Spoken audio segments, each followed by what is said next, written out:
Before we go into the next break, please give a huge round of applause to Gareth Chambers.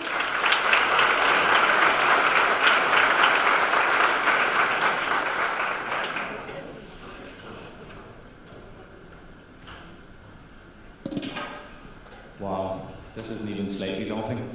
All these faces looking back at me. When I was in school, I spent the whole time just slagging everyone. So with all this standing up here, it's pretty scary, I have to say. I'd like to say thanks first of all to Patrick for the invite here today. I think what you guys are doing is absolutely amazing, and hopefully my story can help add to the inspiration today. So when I was preparing for the talk, your vibe attracts your tribe is something that I've said for years not only within my group of friends, within the business and within my network. And I suppose when I was preparing for the talk, I was like, how do I get that across? I'm getting on, but I'm 34. All these young people will be looking back at me going, wise up. That's nothing I didn't read that on Instagram. You just copied it off the internet. I don't think this is true. So I sort of thought, right, well, I better find a technological way of doing this. So I turned to the world of AI, and I tried to find this thing called InspireBot. So you know how you see those things on Facebook every day, and you go on, and it's like a photograph of two people walking in the sand, and it's like, create your own memories. You know those things? Someone has coded a robot on the internet that you literally press this button at the bottom and it generates these. So I thought I'd try a few of them for the cracks, and indulge me for a second. Technology, the clicker's not working. Is this some crack? There we go. Look at this one. Pleasure is to improve what once seemed unimprovable. Like, a robot's just thought that up. That's just a bit of garbage with a photograph that's automatically generated. But isn't it? It's impressive. Look at this one. Make the ones you care about feel impossibly successful. Like, you could sit around the family table tonight over dinner and talk about that one, couldn't you? After the idiot comes the light. Who's after the idiot? Who's on it? There's hope for us yet with Boris Johnson. Daydreaming can be an abrupt brush with destiny that never really ends. Like, it's not like, what a load of absolute garbage. This one makes sense. Getting married can to some people be very destructive for the human spirit. Anyone who's married in the room may or may not agree with that. But it's quite funny, the more you click, the less accurate it gets, and the very last one I think is definitely not true. Being drunk all day is something to be proud of. It's obviously not that spoiled. But I suppose my one, your vibe attracts your tribe. What does that mean? I started to think about who is my tribe and what, why am I attracting them, what am I doing to attract them? That's the first thing you think about when you think about the word tribe. If you closed your eyes now and I said you think about one thing, tribe, you think about the Amazon, and you think about the jungle, or you think about tribes. But as human beings, we're all tribal, we're all social. From the days of the caveman, we've wanted to be social animals and to exist and coexist with other people. So I started to think about what sort of tribes do I belong to, or what do I have as my tribes? And the clickers decided to let me down again. There we go. So I started sketching this out, and so I said, look, I'm involved in lots of tribes. I have my family, my own family that I'm a part of, and I'm about to create my own new family with a little baby on the way, the first baby. I have friends, I have school, which is, you guys certainly have your own tribes within school, your football teams within school, your clubs outside of school. You go to university and you create a whole other tribe. I studied television production in Bournemouth University after school at the Abbey. And then you go into your working life. I've been lucky to have a business life, and out of that business life then comes a network. And all of these are sort of what I would consider my tribe. And I think everything you do as a person and the value you give off and the way you treat other people sort of attracts that back to you. But for the purposes of today, I'm going to talk about business. So my mother, Sheila, and my father, Francis, started a sandwich round the kitchen table of the family home in 1989, 30 years ago this year. They started making sandwiches, putting them in boxes, and driving around Belfast in a Volvo. My first role was as head of transport. I often was called sleeping on the job, but I grew up in a family business environment whereby everything was about sort of working hard and doing your best and trying hard and getting stuff out and not letting people down. So from a very early age, I was kind of picking that up and picking that vibe up off my parents. My role really then was I came into the business and I decided after a brief career in media that I wanted to sort of start to learn how to be part of the business, and because nobody else was taking the lead and no one else kind of knew what to do, it was all of a sudden, right, I'm the leader, you're going to do this, young fella, off you go.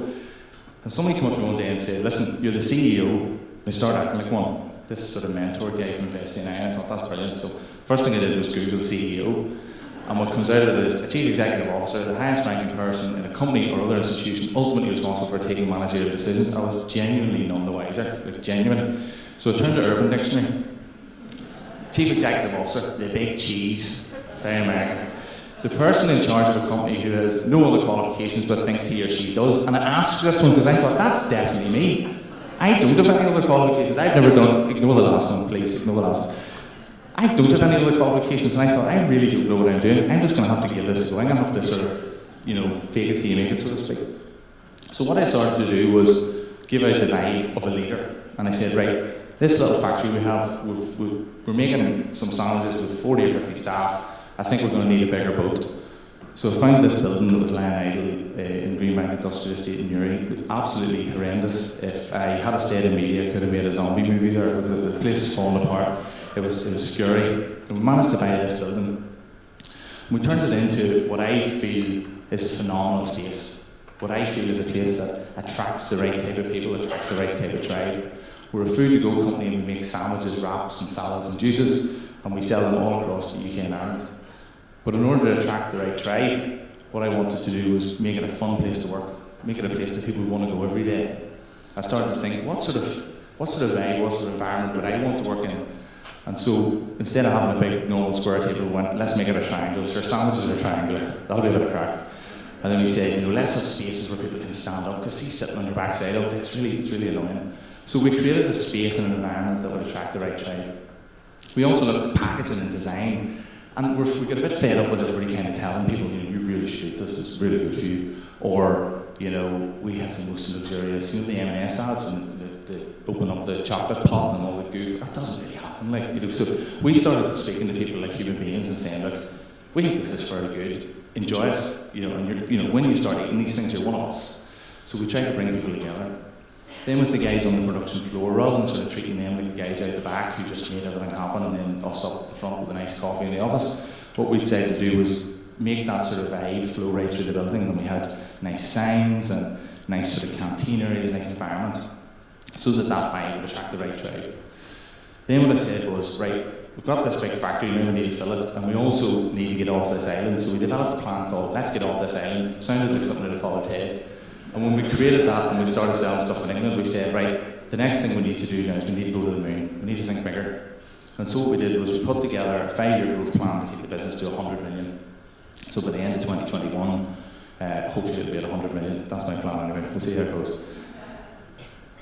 What then started to happen for me personally was that I started to attract the help of other people who sort of were feeding off the vibe that we were giving out as a business and the vibe that I was giving out personally. I met this gentleman on the right, whose name is Howard. And Howard's a very experienced businessman. And Howard said, you know what, I've never seen anything like this. He said, I've been around loads of factories, and I've never seen anything quite like this. The way you guys do things, your approach to food, the creativity with it all. He says, there's nobody else doing this.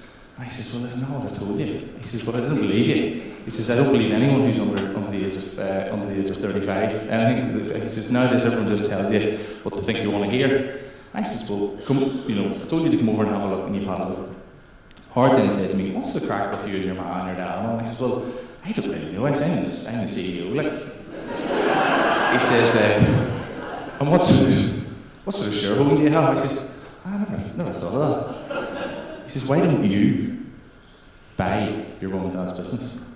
And I went, how long are you going to do? I says, do you want me to show you my pay slips? Do you want to see how I've been paid for the last 10 years?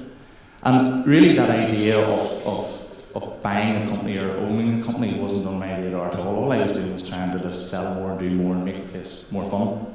And the hard kind of taught me that you can actually grab a business and drive it forward. So we did a management buyout. We bought my mum and dad out of the business. Howard came in as chairman. And then we bought this place, Sweet Things Bakery. Again, what sort of vibe did we want to create with the bakery? We wanted it to be badass. I think if you get a brownie or something, you want it to be badass. You don't want an old brownie that's sort of like hanging together, looks like a last one in the cabinet. It needs to be oozing with salted caramel or something like that. So we created the Sweet Things Badass Bakery. And we thought the vibe of this place needs to be literally like a tribe, like a band of bakers, a band of brothers, born to bake, or born for it. We were thinking of giving people tattoos in the way in, but they wouldn't let us. And we come up with this tagline, eat my frosting. If you don't like our brownies, eat my frosting. It was very sort of Bart Simpson-esque. But this vibe then started to attract customers who were saying, I'm actually fed up with the old rocky roads and all that stuff. Let's see what the badass boys can do. Then what we did was we thought, we need to go to London. And so we bought this company in London called Chef in a Box. And let me tell you, there was never a chef anywhere near that place. Not within a square mile of it. Because their food and their approach and everything was very downtrodden and very, let's put it in a box and send it out and then it'll be good, and then put it in a box, send it out, and then it'll be good. It was honestly a disaster. So what we did was we went in and we said, right, this is now around in London. Now, I don't know who's been to London, but Slough is nowhere near London. But what sort of vibe do we want to send out? We wanted to attract people who are interested in being from London, yeah. You think Shoreditch, you think West London, maybe you think Knightsbridge, Kensington. So we said, we have a factory in West London. Now it's west of London. It's about 50 miles west of London, but it's in West London. And so what we did was, Around Noon Foods, the parent company, we bought Sweet Things Badass Bakery, and then we bought Around Noon London, what became Around Noon London. And our plan really is to create a national manufacturing network, so right across the UK and Ireland, and to be sort of, not necessarily the biggest, but the best, the go-to guys. So that vibe of changing that whole factory around and that sort of the tribe starting to talk quality and premium and not just put it in a box and bang it out. One guy said one day, this place is more so scoop and slop. And I was like, that is just rotten. We need to change that right away. And so we started selling into Buckingham Palace. We did the Queen's Garden parties. We also then were listed on the Sunday Times Fasttrack 100 as one of the fastest growing companies. We came in at number 72, and then we stayed in it the following year at number 79, which is actually very difficult to do, because effectively to grow your business by a minimum of 50% year on year for 3 years to actually be able to do it. So we were growing very, very quickly. And through that, I began to meet other really interesting people. Through that network, began to meet people who were really inspirational thinkers like Richard Branson and other entrepreneurs. We went hiking in the Alps as part of that network. And really, my journey has continued to be hugely inspirational, and I've managed to surround myself, I've been lucky enough to surround myself with really inspirational people. But I suppose if I could leave you with something in terms of your vibe attracts your tribe, I thought I'd leave you with what I call the 3 Bs. And in doing so, I'm not a very good artist, but I thought I'd try and create my own one of those things that inspire, but it turns out I just couldn't find the right photograph, so it's white background. The 3 Bs for me. Nice is the word that people say, I just hate to be nice. You know that people sometimes say, there's nothing worse than, he's nice, that's nice. Nice. There's nothing wrong with being nice. And I tell you something, if you send out a vibe that's nice, you will attract nice people and good people back into your life. So the 3 Bs, be nice. Be humble. Don't take yourself too seriously. Don't be afraid to say, actually, I don't know the answer to that. Because I think people respect you more for being honest with them. And the third thing I would say is just be. I think there's a massive pressure on young people nowadays to be successful or, to have all this stuff, and social media would drive you absolutely balmy. I think it's okay sometimes to just be. Take a bit of time, figure it out, and just absolutely, people say be yourself.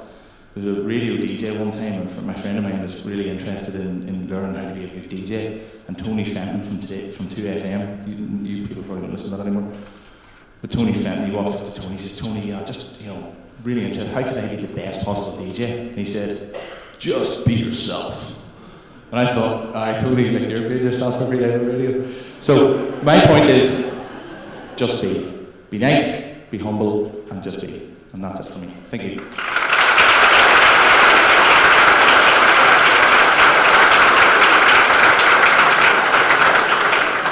Thank you very much indeed. Gareth, I think one thing that I find most interesting about your business is you haven't been afraid to inject your personality into it. Why do you think that is so important to its growth? Do you think is it your past in like TV production where you appreciate how important it is that something has a sense of style?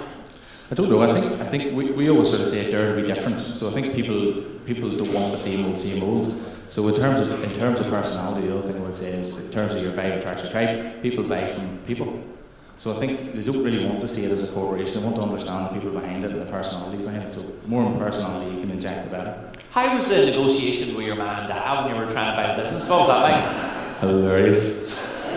Somebody said to me one time in negotiation, always start ridiculously high. So when I phone up my credit card company, they go, "Want to increase the limit?" They go, "How much do you want?" I go, 300 grand.